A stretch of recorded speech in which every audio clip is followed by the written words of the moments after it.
Durante un día entero de otoño, oscuro, sombrío, silencioso, en que las nubes se cernían pesadas y opresoras en los cielos, había yo cruzado solo, a caballo, a través de una extensión singularmente monótona de campiña, y al final me encontré cuando las sombras de la noche se extendían a la vista de la melancólica casa de Usher.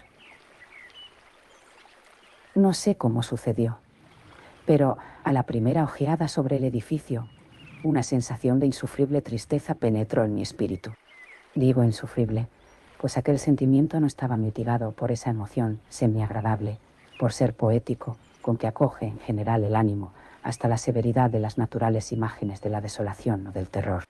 Contemplaba yo la escena ante mí, la simple casa, el simple paisaje característico de la posesión, los helados muros, las ventanas parecidas a ojos vacíos, algunos juncos alineados y unos cuantos troncos blancos y enfermizos, con una completa depresión de alma que no puede compararse apropiadamente entre las sensaciones terrestres, más que con ese ensueño posterior del opiómano, con esa amarga vuelta a la vida diaria, a la atroz caída del velo. Era una sensación glacial, un abatimiento, una náusea en el corazón, una irremediable tristeza de pensamiento que ningún estímulo que impulsara lo sublime. ¿Qué era aquello? Me detuve a pensarlo. ¿Qué era aquello que me desalentaba así al contemplar la casa de Usher? Era un misterio de todo punto insoluble. No podía luchar contra las sombrías visiones que se amontonaban sobre mí mientras reflexionaba en ello. Me vi forzado a recurrir a la conclusión insatisfactoria de que existen, sin lugar a dudas, combinaciones de objetos naturales muy simples que tienen el poder de afectarnos de este modo, aunque el análisis de ese poder se base sobre consideraciones en que perderíamos pie. Era posible, pensé, que una simple diferencia en la disposición de los detalles de la decoración, de los pormenores del cuadro, sea suficiente para modificar, para aniquilar, quizá esa capacidad de impresión dolorosa. Obrando conforme a esa idea, guié mi caballo hacia la orilla escarpada de un negro y lúgubre estanque que se extendía con tranquilo brillo ante la casa. Y miré con fijeza, hacia abajo, pero con un estremecimiento más aterrador aún que antes, las imágenes recompuestas e invertidas de los juncos grisáceos, de los lívidos troncos y de las ventanas parecidas a ojos vacíos. Sin embargo, en aquella mansión lóbrega me proponía residir unas semanas. Su propietario, Roderick Usher, fue uno de mis joviales compañeros de infancia, pero habían transcurrido muchos años desde nuestro último encuentro. Una carta, empero, habíame llegado recientemente a una alejada parte de la comarca. Una carta de él, cuyo carácter de vehemente apremio no admitía otra respuesta que mi presencia. La letra mostraba una evidente agitación nerviosa. El autor de la carta me hablaba de una dolencia física aguda, de un trastorno mental que le oprimía, y de un ardiente deseo de verme, como a su mejor, y, en realidad, su único amigo, pensando hallar en el gozo de mi compañía algún alivio a su mal. Era la manera como decía todas estas cosas y muchas más, era la forma suplicante de abrirme su pecho, lo que no me permitía vacilación. Por tanto, obedecí desde luego lo que consideraba yo, pese a todo, como un requerimiento muy extraño. Aunque los niños hubiéramos sido camaradas íntimos, bien mirado, sabía yo muy poco de mi amigo. Su reserva fue siempre excesiva y habitual. Sabía, no obstante, que pertenecía a una familia muy antañona que se había distinguido desde tiempo inmemorial por una peculiar sensibilidad de temperamento, desplegada a través de los siglos en muchas obras de un arte elevado, y que se manifestaba desde antiguo en actos repetidos de una generosa aunque recatada caridad, así como por una apasionada devoción a las dificultades, quizá más bien que a las bellezas ortodoxas y sin esfuerzos reconocibles de la ciencia. Musical. Tuve también noticia del hecho muy notable de que del tronco de la estirpe de los Usher, por gloriosamente antiguo que fuese, no había brotado nunca, en ninguna época, rama duradera. En otras palabras, que la familia entera se había perpetuado siempre en línea directa, salvo muy insignificantes y pasajeras excepciones. Oh, semejante deficiencia, pensé, mientras revisaba en mi imaginación la perfecta concordancia de aquellas aserciones con el carácter proverbial de la raza, y mientras reflexionaba en la posible influencia que una de ellas podía haber ejercido en una larga serie de siglos sobre la otra. ¿Era acaso aquella ausencia de rama colateral y de consiguiente transmisión directa, de padre a hijo, del patrimonio del nombre, lo que había, a la larga, identificado tan bien Nao? Los dos, uniendo el título originario de la posesión a la arcaica y equívoca denominación de casa de Usher, denominación empleada por los lugareños, y que parecía juntar en su espíritu la familia y la casa solariega. Ya he dicho que el único efecto de mi experiencia, un tanto pueril, contemplar abajo el estanque, fue hacer más profunda aquella primera impresión. No puedo dudar que la conciencia de mi acrecida superstición, ¿por qué no definirla así?, sirvió para acelerar aquel crecimiento.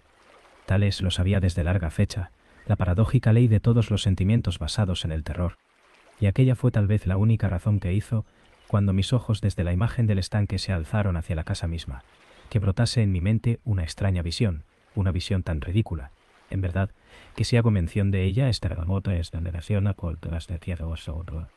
para demostrar la viva fuerza de las sensaciones que me oprimían. Mi imaginación había trabajado tanto, que creía realmente que en torno a la casa y la posesión enteras flotaba una atmósfera peculiar, así como en las cercanías más inmediatas, una atmósfera que no tenía afinidad con el aire del cielo, sino que emanaba de los enfermizos árboles, de los muros grisáceos y del estanque silencioso. Un vapor pestilente y místico, opaco, pesado, apenas discernible, de tono plomizo. Sacudí de mi espíritu lo que no podía ser más que un sueño, y examiné más minuciosamente el aspecto real del edificio. Su principal característica parecía ser la de una excesiva antigüedad. La decoloración ocasionada por los siglos era grande. Menudos hongos se esparcían por toda la fachada, tapizándola con la fina trama de un tejido desde los tejados. Por cierto que todo aquello no implicaba ningún deterioro extraordinario. No se había desprendido ningún trozo de la mampostería, y parecía existir una violenta contradicción entre aquella todavía perfecta adaptación de las partes y el estado especial de las piedras desmenuzadas. Aquello me recordaba mucho la espaciosa integridad de esas viejas maderas labradas que han dejado pudrir durante largos años en alguna olvidada cueva.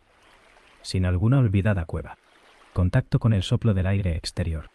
Aparte de este indicio de ruina extensiva, el edificio no presentaba el menor síntoma de inestabilidad. ¿Acaso la mirada de un observador minucioso hubiera descubierto una grieta apenas perceptible que, extendiéndose desde el tejado de la fachada, se abría paso, bajando en zigzag por el muro, e iba a perderse en las tétricas aguas del estanque? Observando estas cosas, seguí a caballo un corto terraplén hacia la casa. Un lacayo que esperaba cogió mi caballo y entré por el arco gótico del vestíbulo. Un criado de furtivo andar me condujo desde allí, en silencio, a través de muchos corredores oscuros e intrincados, hacia el estudio de su amo. Muchas de las cosas que encontré en mi camino contribuyeron, no sé por qué, a exaltar esas vagas sensaciones de que he hablado antes. Y los objetos que me rodeaban, las molduras de los techos, los sombríos tapices de las paredes, la negrura de ébano de los pisos y los fantasmagóricos trofeos de armas que tintineaban con mis zancadas, eran cosas muy conocidas para mí, a las que estaba acostumbrado desde mi infancia, y aunque no vacilase en reconocerlas todas como familiares, me sorprendió lo insólito que eran las visiones que aquellas imágenes ordinarias despertaban en mí. En una de las escaleras me encontré al médico de la familia. Su semblante, pensé, mostraba una expresión mezcla de baja astucia y de perplejidad. Me saludó con azoramiento y pasó. El criado abrió entonces una puerta y me condujo a presencia de su señor. La habitación en que me hallaba era muy amplia y alta. Las ventanas, largas, estrechas y ojivales, estaban a tanta distancia del negro piso de roble que eran en absoluto inaccesibles desde dentro. Débiles rayos de una luz roja abríanse paso a través de los cristales enrejados, dejándolo bastante en claro los principales objetos de alrededor. La mirada, empero, luchaba en vano por alcanzar los rincones lejanos de la estancia o los entrantes del techo abovedado y con artesones. Oscuros tapices colgaban de las paredes. El mobiliario general era excesivo, incómodo, antiguo y deslucido.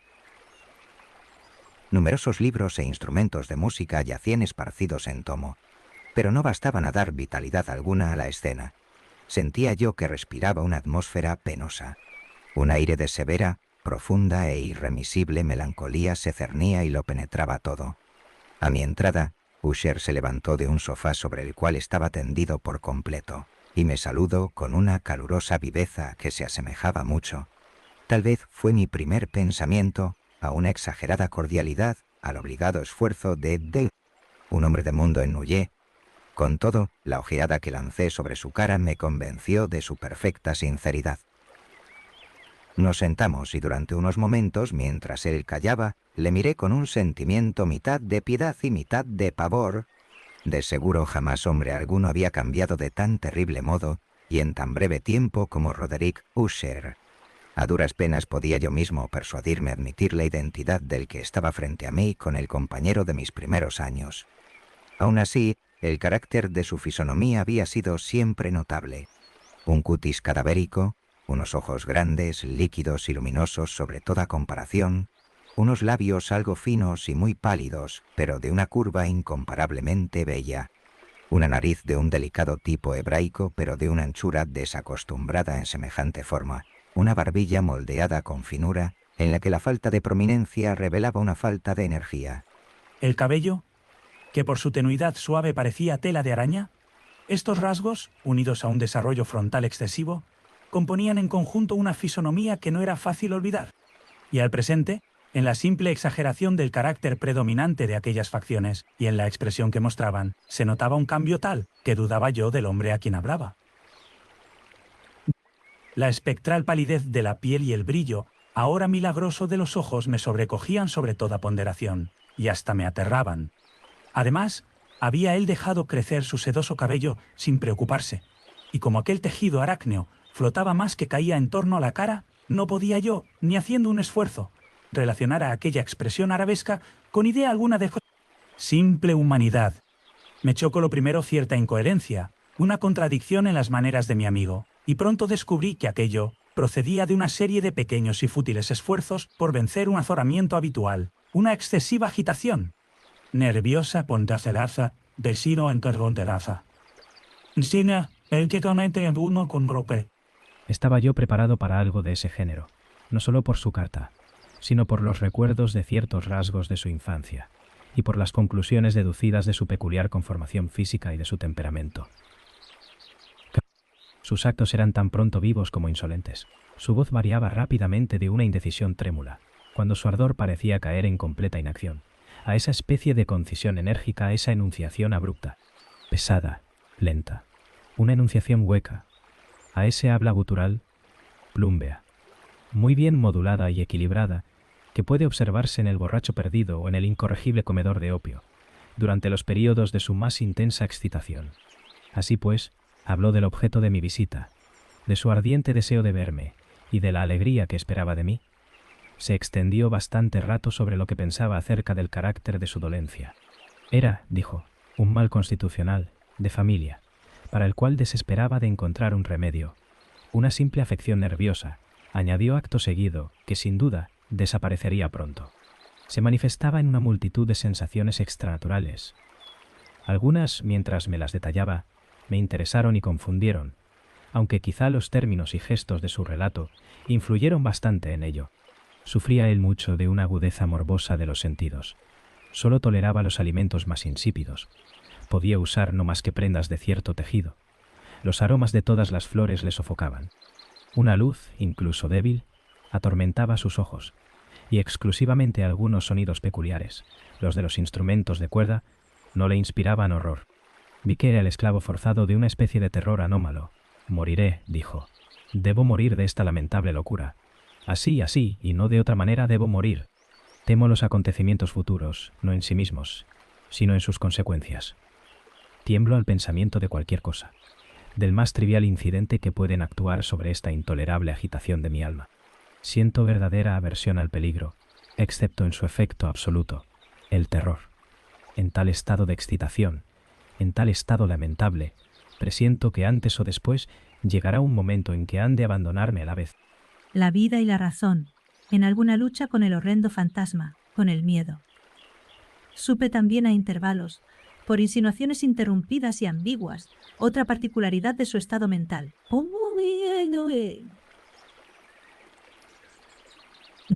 Estaba él encadenado por ciertas impresiones supersticiosas, relativas a la mansión donde habitaba, de la que no se había atrevido a salir desde hacía muchos años, relativas a una influencia, cuya supuesta fuerza expresaba en términos demasiado sombríos para ser repetidos aquí, una influencia que algunas particularidades en la simple forma y materia de su casa solariega habían a costa de un largo sufrimiento, decía él, logrado sobre su espíritu un efecto que el físico de los muros y de las torres grises y del oscuro estanque en que todo se reflejaba, había al final creado sobre lo moral de su existencia.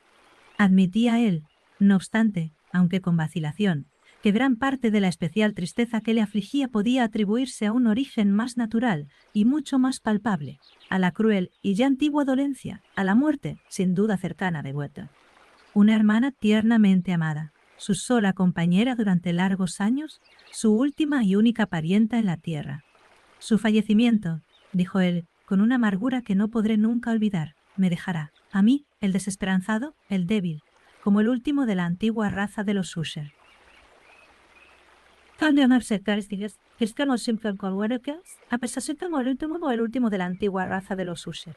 Mientras hablaba, Lady Madeline, así se llamaba, pasó por la parte más distante de la habitación y sin fijarse en mi presencia, desapareció.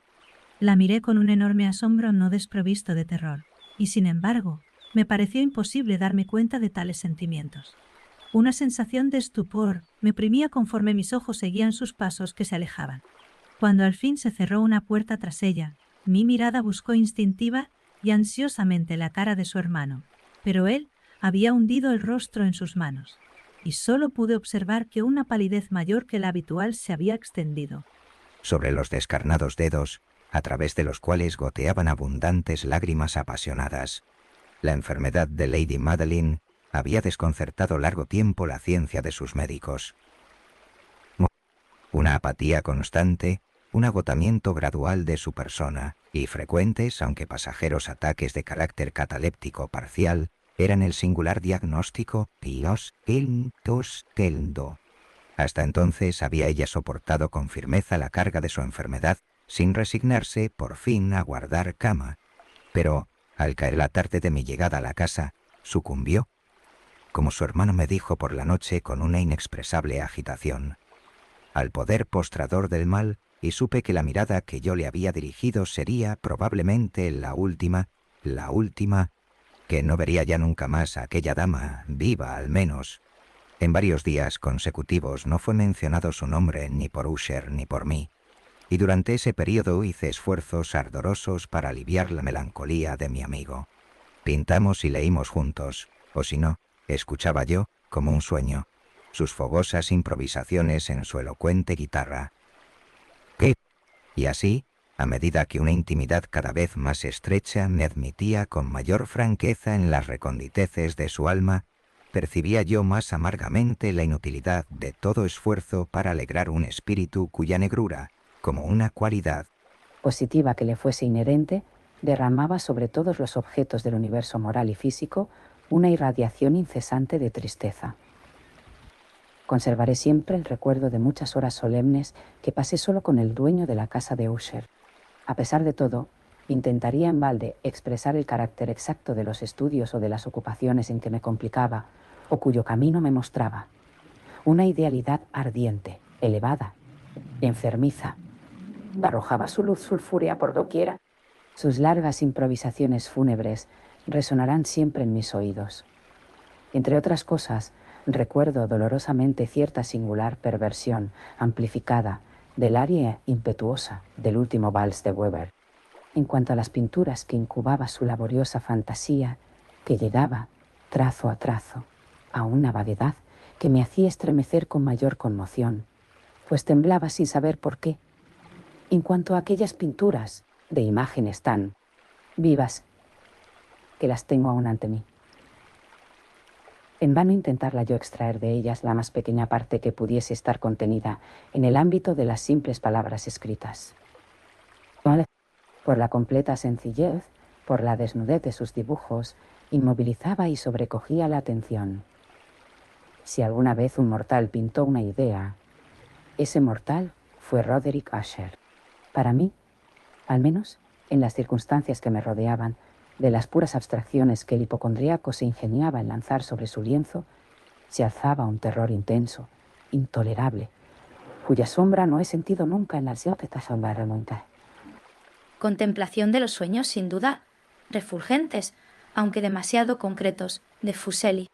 Una de las concepciones fantasmagóricas de mi amigo, en que el espíritu de abstracción no participaba con tanta rigidez, puede ser esbozada, aunque apenas, con palabras. Era un cuadrito que representaba el interior de una cueva o túnel intensamente largo y rectangular, de muros bajos, lisos, blancos y sin interrupción ni adorno. Ciertos detalles accesorios del dibujo servían para hacer comprender la idea de que aquella excavación estaba a una profundidad excesiva bajo la superficie de la tierra. No se veía ninguna salida a lo largo de su vasta extensión, ni se divisaba antorcha u otra fuente artificial de luz. Y sin embargo, una oleada de rayos intensos rodaba de parte a parte, bañándolo todo en un lívido e inadecuado esplendor.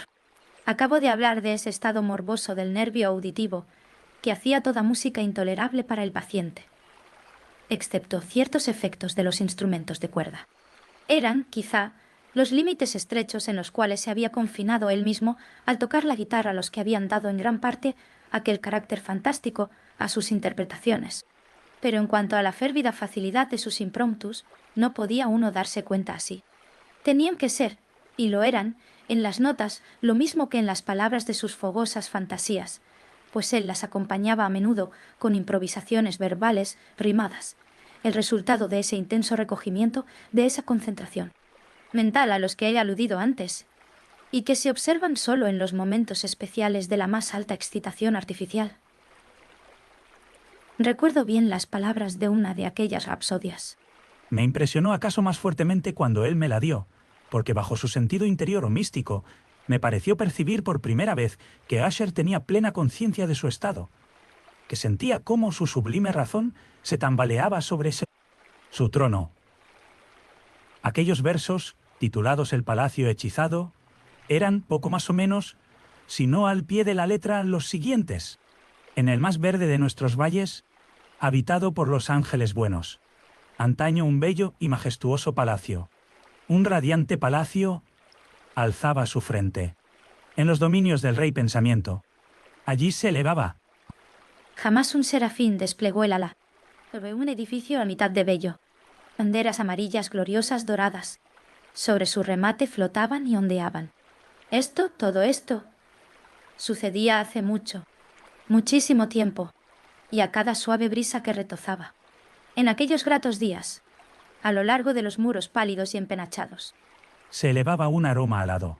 Los que vagaban por ese alegre valle, a través de 2 ventanas iluminadas, veían espíritus moviéndose musicalmente, a los sones de un laúd bien templado, en torno a un trono donde, sentado y porfirogénito, con un Fausto digno de su gloria, aparecía el señor del reino, y refulgente de perlas y rubíes. Era la puerta del bello palacio, por la que salía a oleadas, a oleadas, a oleadas, y centelleaba sin cesar, una turba de ecos cuya grata misión era solo cantar, con voces de magnífica belleza, el talento y el saber de su rey. Pero seres malvados, con ropajes de luto, asaltaron la elevada posición del monarca. Ah, lloremos, pues nunca el alba despuntará sobre él el desolado, y en torno a su mansión la gloria, que rodeaba y florecía. Es solo una historia oscuramente recordada. De las viejas edades, sepultadas.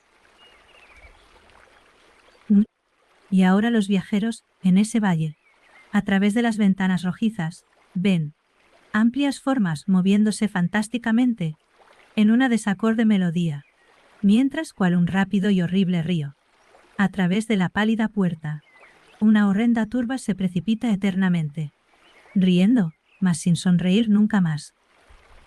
Recuerdo muy bien que las sugestiones suscitadas por esta balada nos sumieron en una serie de pensamientos en la que se manifestó una opinión de Usher que menciono aquí, no tanto en razón de su novedad, pues otros hombres han pensado lo mismo, sino a causa de la tenacidad con que él la mantuvo. Esta opinión, en su forma general, era la de la sensibilidad de todos los seres vegetales. Pero en su trastornada imaginación, la idea había asumido un carácter más atrevido aún, e invadía, bajo ciertas condiciones, el reino inorgánico. Me faltan palabras para expresar toda la extensión o el serio abandono de su convencimiento. Esta creencia, empero, se relacionaba, como ya antes he sugerido, con las piedras grises de la mansión de sus antepasados. Aquí las condiciones de la sensibilidad estaban cumplidas, según él imaginaba, por el método de colocación de aquellas piedras, por sí, disposición, así como por los numerosos hongos que las cubrían y los árboles enfermizos que se alzaban alrededor, pero sobre todo por la inmutabilidad de aquella disposición y por su desdoblamiento en las quietas aguas del estanque. La prueba de aquella sensibilidad estaba, decía él. Y yo le oí hablar, sobresaltado. En la gradual, pero evidente condensación, por encima de las aguas y alrededor de los muros, de una atmósfera que les era propia. El resultado se descubría, añadía él, en aquella influencia muda, aunque importuna y terrible, que desde hacía siglos había moldeado los destinos de su familia, y que le hacía a él tal como le veía yo ahora, tal como era. Semejantes opiniones no necesitan comentarios, y no lo haré. Nuestros libros, los libros que desde hacía años formaban una parte no pequeña de la existencia espiritual del enfermo, estaban, como puede suponerse, de estricto acuerdo con aquel carácter fantasmal. Estudiábamos minuciosamente obras como el Berbert et Chartreuse de Gresset, el Belphegor de Maquiavelo, El cielo y el infierno de Swedenborg, El viaje subterráneo de Nicolas Klim de Holberg, La quiromancia de Roberto Flaut, de Jean Daginet y de la Chambre, El viaje por el espacio azul de Tieck y La ciudad del sol de Campanella. Uno de sus volúmenes favoritos era una pequeña edición in octavo del Directorium Inquisitorium por el dominico Eymeric de Girón. Y había pasajes en Pomponius Mela acerca de los antiguos sátiros africanos o egipanes, sobre los cuales Usher soñaba durante horas enteras. Su principal delicia, con todo, la encontraba en la lectura atenta de un raro y curioso libro gótico in cuarto, el manual de una iglesia olvidada, Las Vigilia Mortuorum Secundum Chorum Ecclesiam Contine.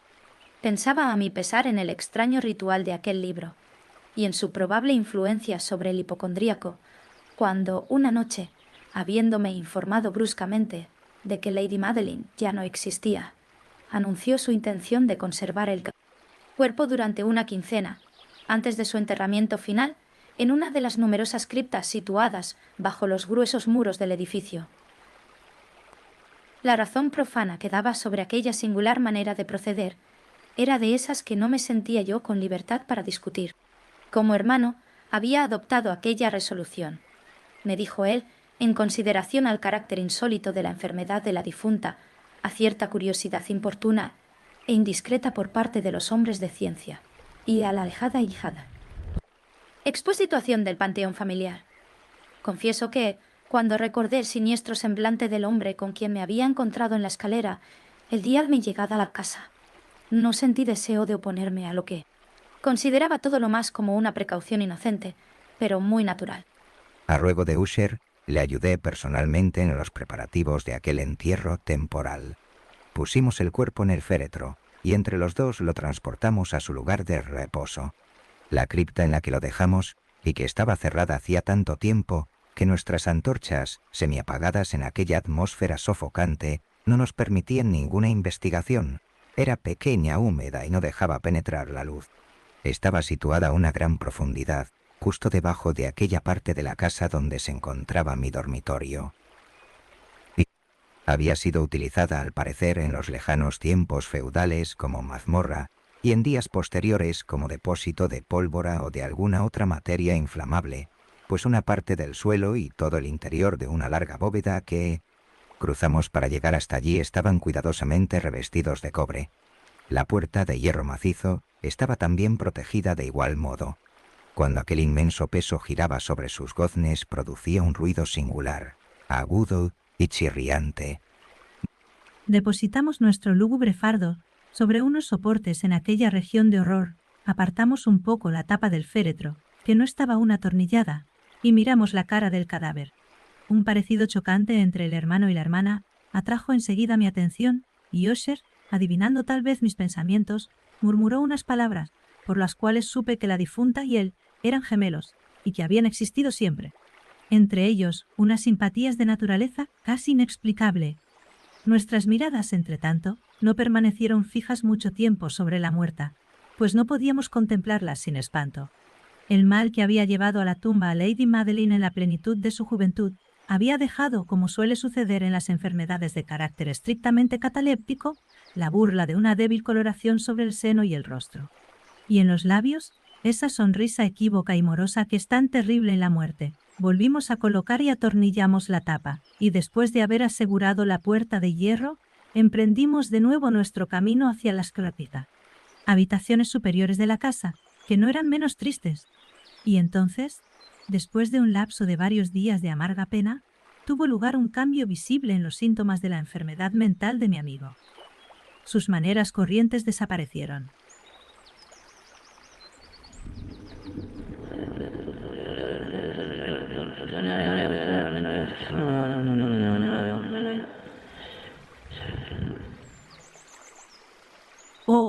Su manera. Sus ocupaciones ordinarias eran descuidadas u olvidadas. Vagaba de estancia en estancia con un paso precipitado, desigual y sin objeto. La palidez de su fisonomía había adquirido, si es posible, un color más lívido. Pero la luminosidad de sus ojos había desaparecido por completo. No oía ya que el tono de voz áspero que tenía antes en ocasiones y un temblor que se hubiera dicho causado por un terror sumo caracterizaba de ordinario su habla. Me ocurría a veces, en realidad, pensar que su mente, agitada sin tregua, estaba torturada por algún secreto opresor, cuya divulgación no tenía el valor para efectuar. Otras veces me veía yo obligado a pensar, en suma, que se trataba de rarezas inexplicables de la demencia, pues le veía mirando al vacío durante largas horas en una actitud de profunda atención, como si escuchase un ruido imaginario. No es de extrañar que su estado me aterrase, que incluso sufriese yo su contagio. Sentía deslizarse dentro de mí, en una gradación lenta pero segura, la violenta influencia de sus fantásticas, aunque impresionantes supersticiones.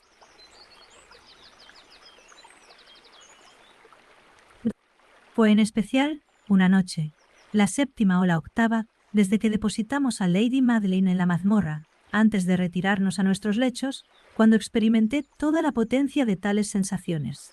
El sueño no quería acercarse a mi lecho, mientras pasaban y pasaban las horas. Intenté buscar un motivo al nerviosismo que me dominaba. Me esforcé por persuadirme de que lo que sentía era debido, en parte al menos, a la influencia trastornadora del mobiliario opresor de la habitación, a los sombríos tapices desgarrados que, atormentados por las ráfagas de una tormenta, que se iniciaba, vacilaban de un lado a otro sobre los muros y crujían penosamente en torno a los adornos del lecho. Un irreprimible temblor invadió poco a poco mi ánimo, y a la larga una verdadera pesadilla vino a apoderarse por completo de mi corazón. Respiré con violencia, hice un esfuerzo, logré sacudirla e incorporándome sobre las almohadas y clavando una ardiente mirada en la densa oscuridad de la habitación, presté oído. No sabría decir por qué me impulsó una fuerza instintiva a ciertos ruidos vagos, apagados e indefinidos que llegaban hasta mí a través de las pausas de la tormenta. Dominado por una intensa sensación de horror, inexplicable e insufrible, me vestí deprisa, pues sentía que no iba a serme posible dormir en toda la noche, y procuré, andando a grandes pasos por la habitación, salir del estado lamentable en que estaba sumido. Apenas había dado así unas vueltas, cuando un paso ligero por una escalera cercana atrajo mi atención. Reconocí muy pronto que era el paso de Usher. Un instante después, llamó suavemente en mi puerta, y entró, llevando una lámpara. Su cara era, como de costumbre, de una palidez cadavérico. Pero había además en sus ojos una especie de loca hilaridad, y en todo su porte, una histeria evidentemente contenida. Su aspecto me aterró, pero todo era preferible a la soledad que había yo soportado tanto tiempo, y acogí su presencia como un alivio. ¿Y usted no ha visto esto?, dijo él bruscamente, después de permanecer algunos momentos en silencio, mirándome. ¿No ha visto usted esto? Pues espere, lo verá. Mientras hablaba así, y habiendo resguardado cuidadosamente su lámpara, se precipitó hacia una de las ventanas y la abrió de par en par a la tormenta. Oh, la impetuosa furia de la ráfaga nos levantó casi del suelo. Era, en verdad, una noche tempestuosa, pero espantosamente bella, de una rareza singular en su terror y en su belleza.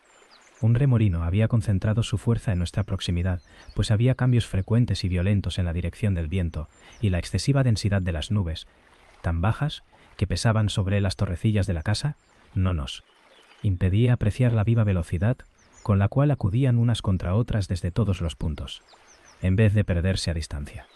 Digo que su excesiva densidad no nos impedía percibir aquello, y aún así, no divisábamos ni la luna ni las estrellas, ni relámpago alguno proyectaba su resplandor, pero las superficies inferiores de aquellas vastas masas de agitado vapor, lo mismo que todos los objetos terrestres muy cerca alrededor nuestro, reflejaban la claridad sobrenatural de una emanación gaseosa que se cernía sobre la casa, y la envolvía en una mortaja luminosa y bien visible. «No debe usted, no contemplará usted esto», dije, temblando a Usher, y le llevé con suave violencia desde la ventana a una silla. Esas apariciones que le trastornan son simples fenómenos eléctricos, nada raros, o puede que tengan su horrible origen en los fétidos miasmas del estanque. Cerremos esta ventana. El aire es helado y peligroso para su organismo. Aquí tiene usted una de sus novelas favoritas. Leeré y usted escuchará, y así pasaremos esta terrible noche juntos. El antiguo volumen que había yo cogido era el Mad Trist, de Sir Launcelot Canning, pero lo había llamado el libro favorito de Usher por triste chanza, pues en verdad, con su tosca y pobre prolijidad, poco atractivo podía ofrecer para la elevada y espiritual idealidad de mi amigo. Era, sin embargo, el único libro que tenía inmediatamente a mano, y me entregué a la vaga esperanza de que la excitación que agitaba al hipocondríaco podría hallar alivio, pues la historia de los trastornos mentales está llena de los trastornos mentales. Anomalías semejantes, hasta en la exageración de las locuras que iba yo a leerle. A juzgar por el gesto de predominante y ardiente interés con que escuchaba o aparentaba escuchar las frases de la narración, hubiese podido congratularme del éxito de mi propósito. Había llegado a esa parte tan conocida de la historia en que Ethelredo, el héroe del Trist, habiendo intentado en vano penetrar pacíficamente en la morada del ermitaño, se decide a entrar por la fuerza. Aquí, como se recordará, dice lo siguiente la narración: y Ethelredo, que era por naturaleza de valeroso corazón, y que ahora sentíase además muy fuerte, gracias a la potencia del vino que había bebido, no esperó más tiempo para hablar con el ermitaño, quien tenía de veras el ánimo, propenso a la obstinación y a la malicia, pero sintiendo la lluvia sobre sus hombros y temiendo el desencadenamiento de la tempestad, levantó su maza y con unos golpes abrió pronto un camino a través de las tablas de Gontiauri, casando a la guía nario con el afabio. La puerta, a su mano enguantada de hierro, y entonces, tirando con ella vigorosamente hacia sí, hizo crujir, hundirse y saltar todo en pedazos, de tal modo que el ruido de la madera seca y sonando a hueco repercutió de una parte a otra de la selva. Al final de esta frase me estremecí e hice una pausa, pues me había parecido, aunque pensé enseguida que mi exaltada imaginación me engañaba, que de una parte muy alejada de la mansión llegaba confuso a mis oídos un ruido que se cumban de la caridad. De la mansión llegaba confuso a mis oídos un ruido que se hubiera dicho, a causa de su exacta semejanza de tono, el eco, pero sofocado y sordo, ciertamente, de aquel ruido real de crujido y de arrancamiento descrito con tanto detalle por Sir Launcelot. Era, sin duda, la única coincidencia lo que había atraído tan solo mi atención, pues entre el golpeteo de las hojas de las ventanas y los ruidos mezclados de la tempestad creciente, el sonido en sí mismo no tenía, de seguro, nada que pudiera intrigarme o turbarme. Continué la narración. Pero el buen campeón Ethelredo, Franqueando entonces la puerta, se sintió dolorosamente furioso y asombrado al no percibir rastro alguno del malicioso ermitaño, sino, en su lugar, un dragón de una apariencia fenomenal y escamosa, con osa, una lengua de fuego, y que estaba de centinela ante un palacio de oro, con el suelo de plata, y sobre el muro aparecía colgado un escudo brillante de bronce, con esta leyenda encima: el que entre aquí, vencedor será. El que mate al dragón, el escudo ganará. Y Ethelredo levantó su maza y golpeó sobre la cabeza del dragón, que cayó ante él y exhaló su aliento pestilente con un ruido tan horrendo, áspero y penetrante a la vez, que Ethelredo tuvo que taparse los oídos con las manos para resistir del terrible estruendo como no lo había él oído nunca antes. Oh, aquí hice de súbito una nueva pausa, y ahora con una sensación de violento asombro, pues no cabía duda de que había yo oído esta vez. Érame imposible decir de qué dirección venía. Un ruido débil y como lejano, pero áspero, prolongado, singularmente agudo y chirriante, la contrapartida exacta del grito sobrenatural del dragón descrito por el novelista y tal cual mi imaginación se lo había ya figurado. Oprimido como lo estaba, sin duda, por aquella segunda y muy extraordinaria coincidencia, por mil sensaciones contradictorias entre las cuales predominaban un asombro y un terror extremos, conservé, empero, la suficiente presencia de los ojos. Ánimo para tener cuidado de no excitar con observación cualquiera la sensibilidad nerviosa de mi compañero. No estaba seguro en absoluto de que él hubiera notado los ruidos en cuestión, siquiera, a no dudar, una extraña alteración habíase manifestado, desde hacía unos minutos, en su actitud. De su posición primera enfrente de mí, había él hecho girar gradualmente su silla de modo a encontrarse sentado con la cara vuelta hacia la puerta de la habitación. Así, solo podía yo ver parte de sus rasgos, aunque noté que sus labios temblaban como si dejasen escapar un murmullo inaudible. Su cabeza estaba caída sobre su pecho, y no obstante, yo sabía que no estaba dormido, pues el ojo que entreveía de perfil permanecía abierto y fijo. Además, el movimiento de su cuerpo contradecía también aquella idea, pues se balanceaba con suave, pero constante y uniforme oscilación. Noté, desde luego, todo eso y reanudé el relato de Sir Launcelot, que continuaba así. Y ahora el campeón, habiendo escapado de la terrible furia del dragón y recordando el escudo de bronce y que el encantamiento que sobre él pesaba estaba roto, apartó la masa muerta de delante de su camino y avanzó valientemente por el suelo de plata del castillo hacia el sitio del muro de donde colgaba el escudo, el cual, en verdad, no esperó a que estuviese él muy cerca, sino que cayó a sus pies sobre el pavimento de plata, con un pesado y terrible ruido. Apenas habían pasado entre mis labios estas últimas sílabas, y como si en realidad hubiera caído en aquel momento un escudo de bronce pesadamente sobre un suelo de plata, oí el eco claro, profundo, metálico, resonante, si bien sordo, en apariencia. Excitado a más no poder, salté sobre mis pies, en tanto que Usher no había interrumpido su balanceo acompasado. Sus ojos estaban fijos ante sí, y toda su fisonomía contraída por una pétrea rigidez. Pero cuando puse la mano sobre su hombro, un fuerte estremecimiento recorrió todo su ser. Una débil sonrisa tembló sobre sus labios, y vi que hablaba con un murmullo apagado, rápido y balbuciente, como si no se diera cuenta de mí. Presencia. Inclinándome sobre él, absorbí al fin el horrendo significado de sus palabras. ¿No oye usted? Sí, yo oigo. Y he oído. Durante mucho, mucho tiempo, muchos minutos, muchas horas, muchos días, he oído, pero no me atrevía. Oh, piedad para mí, mísero desdichado que soy. No me atrevía, no me atrevía, no me atrevía. ¿La hemos metido viva en la tumba? ¿No le he dicho que mis sentidos están agudizados? Le digo ahora que he oído sus primeros débiles movimientos dentro del ataúd. Los he oído hace muchos, muchos días, y sin embargo, no me atreví a hablar. Y ahora, esta noche, Ethelredo. ¡Ah! La puerta del ermitaño rota.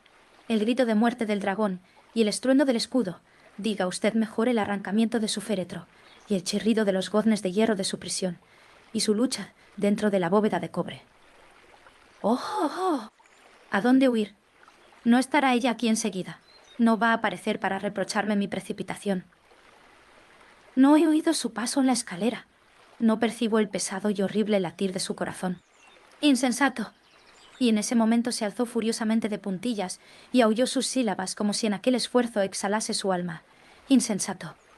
Le digo a usted que ella está ahora detrás de la puerta. En el mismo instante, como si la energía sobrehumana de sus palabras hubiese adquirido la potencia de un hechizo, las grandes y antiguas hojas que él señalaba entreabrieron pausadamente sus pesadas mandíbulas de ébano. Era aquello obra de una furiosa ráfaga, pero en el marco de aquella puerta estaba entonces la alta y amortajada figura de Lady Madeline de Usher. Había sangre sobre su blanco ropaje, y toda su demacrada persona mostraba las señales evidentes de una enconada lucha. Durante un momento permaneció trémula y vacilante sobre el umbral. Luego, con un grito apagado y quejumbroso, cayó a plomo hacia adelante sobre su hermano, y en su violenta y ahora definitiva agonía le arrastró al suelo, ya cadáver y víctima de sus terrores anticipados. Huí de aquella habitación y de aquella mansión, horrorizado. La tempestad se desencadenaba aún en toda su furia cuando franqueé la vieja calzada. De pronto una luz intensa se proyectó sobre el camino, y me volví para ver de dónde podía brotar claridad tan singular, pues solo tenía a mi espalda la vasta mansión y sus sombras. La irradiación provenía de la luna llena, que se ponía entre un rojo de sangre, y que ahora brillaba con viveza a través de aquella grieta antes apenas visible, y que, como ya he dicho al principio, se extendía zigzagueando desde el zagueando tejado del edificio hasta la base. Mientras la examinaba, aquella grieta se ensanchó con rapidez. Hubo de nuevo una impetuosa ráfaga, un remolino. El disco entero del satélite estalló de repente ante mi vista. Mi cerebro se alteró cuando vi los pesados muros desplomarse, partidos en dos. Resonó un largo y tumultuoso estruendo, como la voz de 1000 cataratas, y el estanque profundo y fétido, situado a mis pies, se cerró tétrica. Y silenciosamente sobre los restos de la casa de Usher.